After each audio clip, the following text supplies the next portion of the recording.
Imagine trying to solve the world's biggest challenges. Think climate change, economic stability, regional conflicts, even global pandemics, all on your own. Yeah. It's pretty much impossible, right? Absolutely. And that's exactly where international organizations come in. They really do fill that gap. So today in this deep dive, we're sort of pulling back the curtain on the major international organizations, the ones really shaping our world, our mission. It's to give you a quick, clear grasp of what they do, their core purpose, how they started, who's in them. And crucially, why they actually matter to you. Right, how they fit into this whole interconnected global picture. Exactly. We've been digging through a bunch of documents on these powerful groups, and the goal is that by the end, you'll have a really solid, structured understanding. You'll feel properly informed about the global stage, but, without getting totally swamped in detail. Yeah, it's key to see these organizations, often just known by acronyms, as the real mechanisms for global cooperation. They're not just like abstract concepts. They are the platforms where actual policy coordination happens, where decisions get made that really impact global stability. That's a great point. They show how policy works globally. Okay, so let's kick off with one of the biggest players when it comes to the global economy, the G20. It's often called the broad tent for global economic coordination.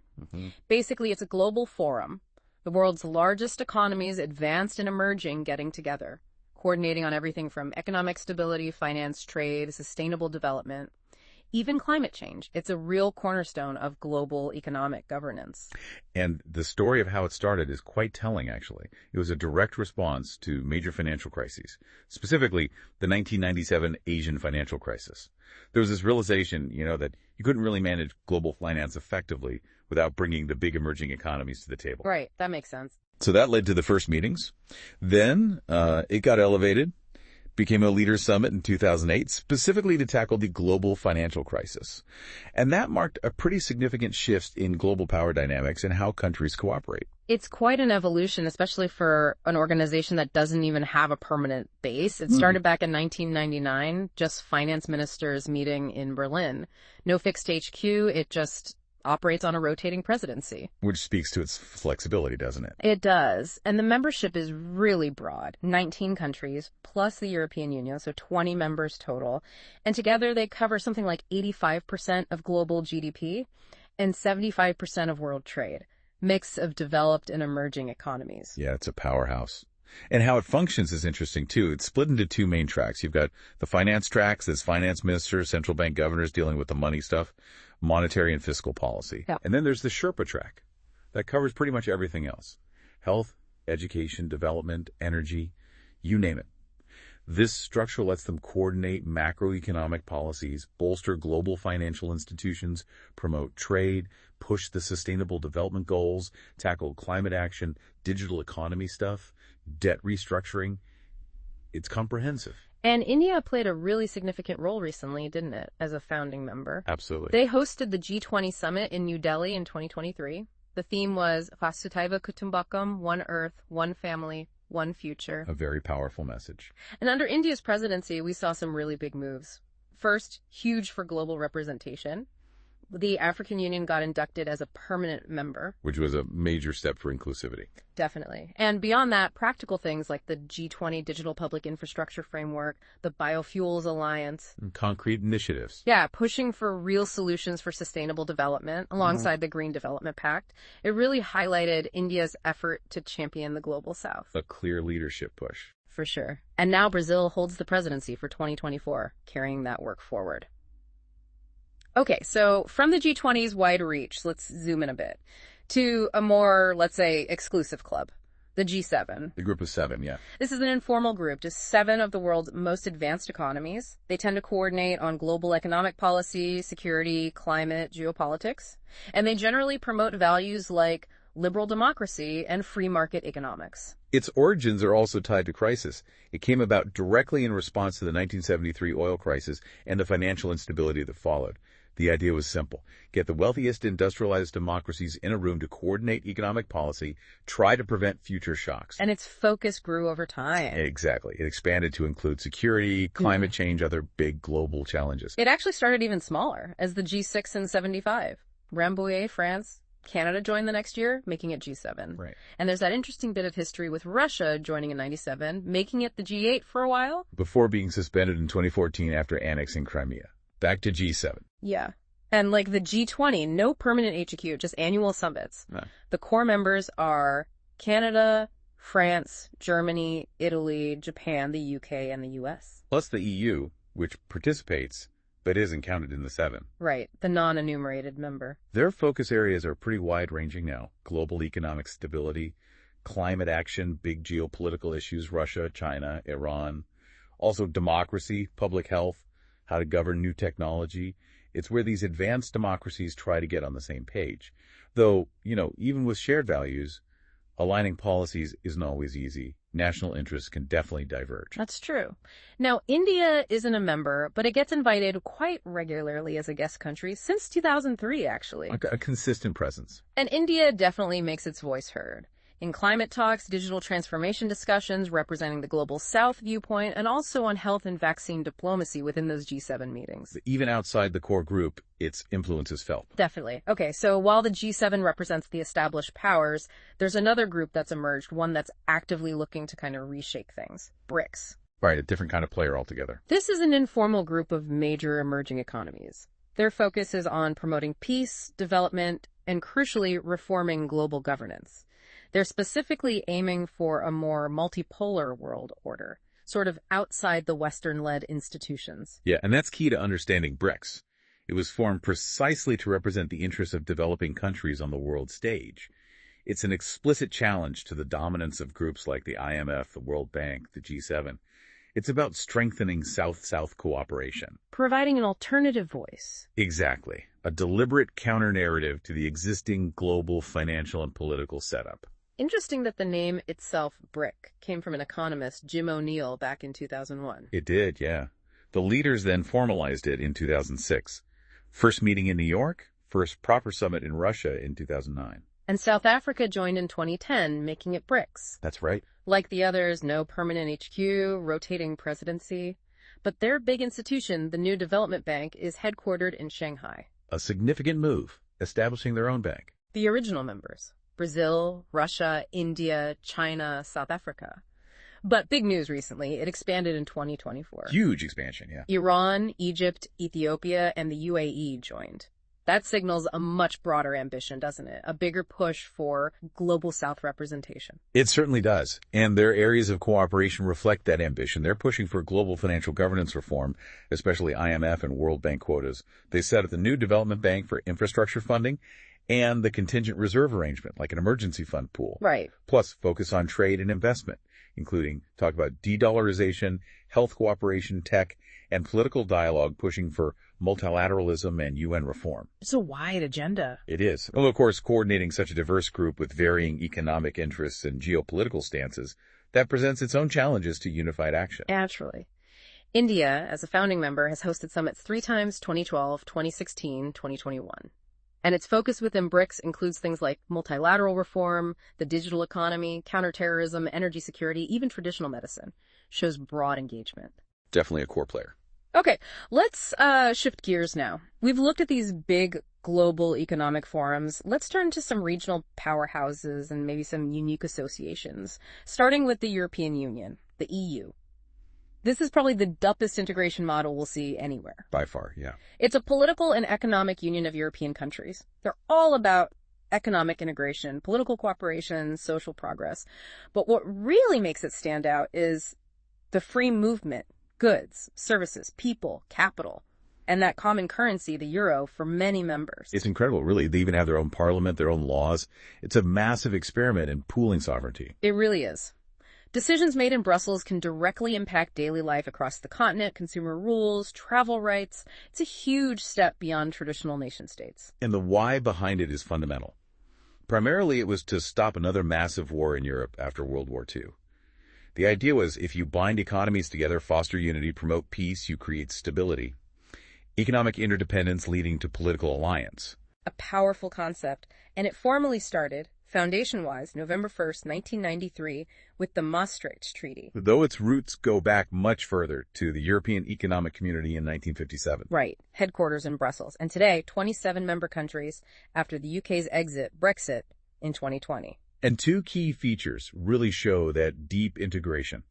The Eurozone, 20 EU countries using the euro. And the Schengen area. Exactly. Passport-free travel between 27 European countries, which interestingly includes some non-EU countries like Norway and Switzerland, but not all EU members like Ireland. It's complex. It is. Plus you have powerful institutions. The Commission, the Parliament, the Central Bank, giving the EU significant global influence. And as a bloc, it's the world's second largest economy. A major force in climate diplomacy with its Green Deal.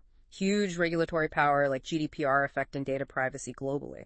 And significant in peace building and humanitarian aid, too. India and the EU have had a strategic partnership since 2004. Cooperating on trade, there's an FTA being negotiated, climate change, digital stuff, counterterrorism. With a very important relationship. Okay, leaving Europe's deep integration, let's head to Southeast Asia. ASEAN offers a different model, but just as vital for its region. Association of Southeast Asian Nations, yeah. A different approach to stability and growth. It's a regional intergovernmental group promoting political, economic, security, cultural cooperation among Southeast Asian nations. The goal is regional peace, stability, prosperity.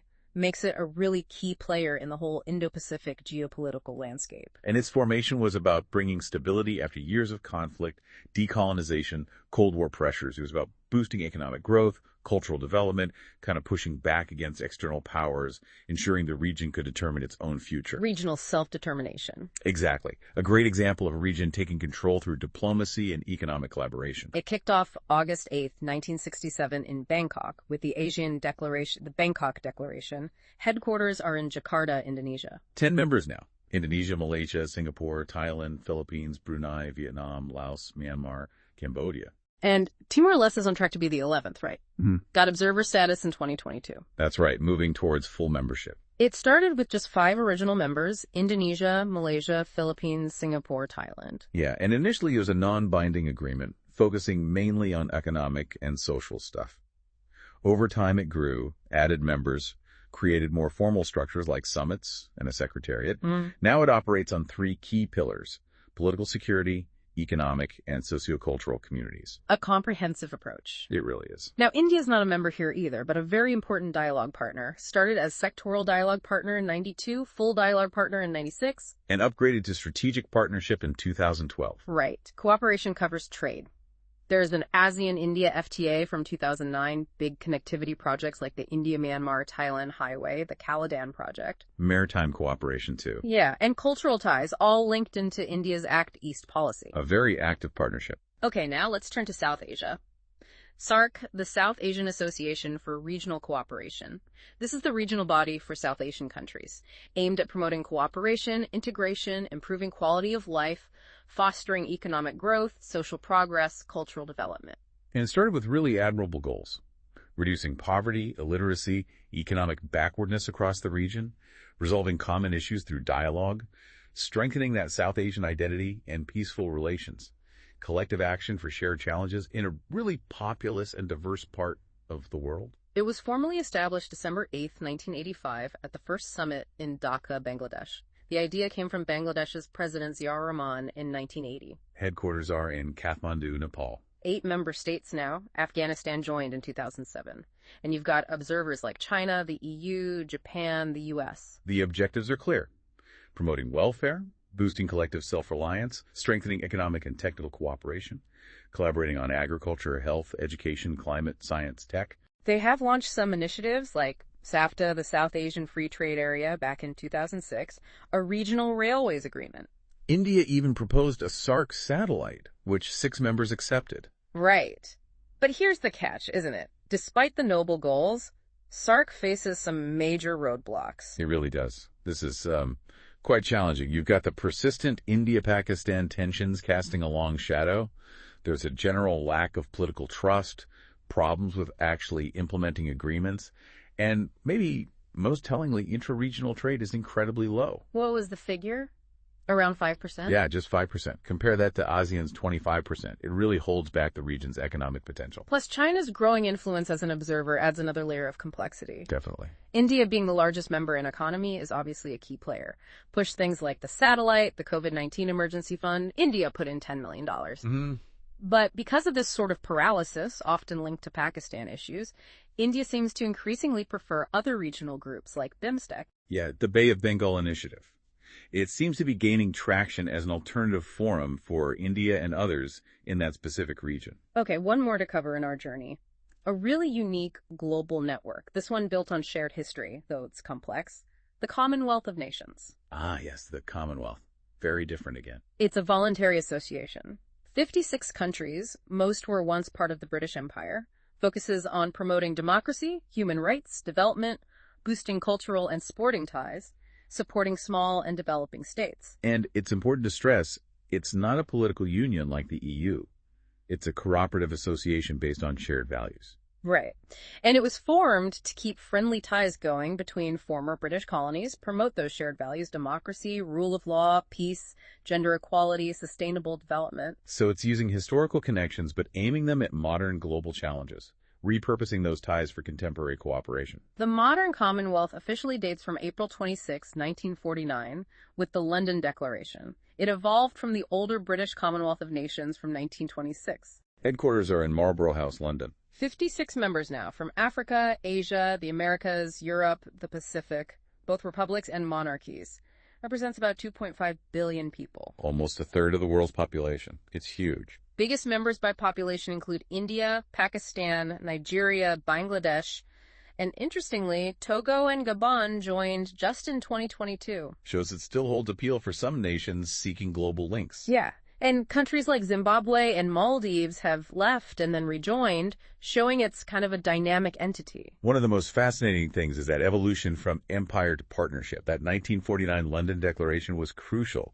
It allowed republics, like India, to join without owing allegiance to the British crown. That was key. So the head of the Commonwealth is King Charles III, but it's symbolic, right? Not hereditary. Exactly. Symbolic. And India accepting the king as head back in 49 was a really progressive step for the Commonwealth, signaling that shift away from imperial ties toward a truly voluntary group of equals. Okay, so we've covered a lot of ground. We certainly have. And as we try to connect these dots, you really see how these organizations interact, how they overlap. Sometimes they provide alternative platforms, like the EU is influential in the G7 and G20, but then BRICS emerges as a clear alternative voice to the G7 IMF World Bank model. Right, reflecting that desire for a different global financial setup. It's a complex web, definitely. Always shifting, always adapting. And what really jumps out from all this is India's position. It's pretty unique, isn't it? Deeply involved across almost all these groups. It really is significant. Founding member of G20 and RICS, key dialogue partner for ASEAN, major player, even if sometimes frustrated, in SAARC. Strategic partner to the EU, prominent Commonwealth member, regular guest at the G7. It underscores India's growing geopolitical influence and its really deep commitment to multilateral engagement in the 21st century. So wrapping this up, what does this all mean for you, the listener? We've taken quite a journey through this intricate web of global governance, from the G20's big economic table to the EU's deep integration, from BRICS challenging the status quo to SAARC's regional struggles. Hopefully this deep dive has given you a clearer map.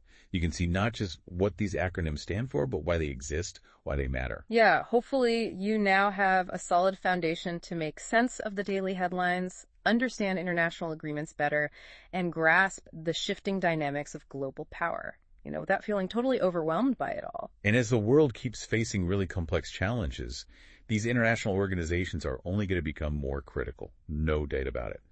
But maybe here's a final thought, something for you to mull over. In this increasingly multipolar world we keep talking about, will the existing frameworks, these groups we've discussed, be able to adapt enough? Or will we see new alliances continue to emerge, maybe even reshaping the entire fabric of global cooperation as we know it?